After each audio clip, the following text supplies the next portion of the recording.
How to fix the error Roblox no longer supports 32-bit operating system. So hey guys, welcome to this tutorial. If you are receiving this particular error which states that Roblox no longer supports 32-bit operating system, then let me show you the potential fixes for the same. So this particular error appears when you are running a 32-bit operating system instead of a 64-bit operating system.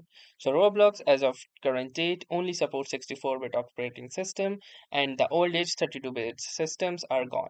So let me show you how you can check if your system can actually get itself a 64-bit operating system or not. So to do that, simply open your taskbar and go to the settings. Now, once you are inside the settings, you can click onto the system option, and within the system option, scroll down and click on about. Now, this will give you some of the details about your particular system, and from here you can see that the system type.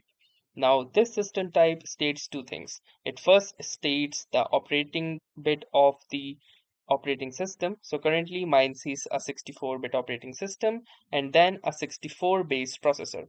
So in your case, if you are operating a 32-bit operating system on a 64-bit processor, then there is no issues. All you will need to do is simply download the Windows in a 64-bit format and you will be able to play your Roblox.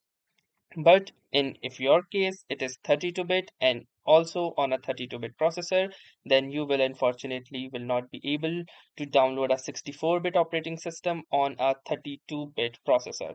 So the only issue or the only fix for that thing is that you upgrade your hardware to a 64-bit processor.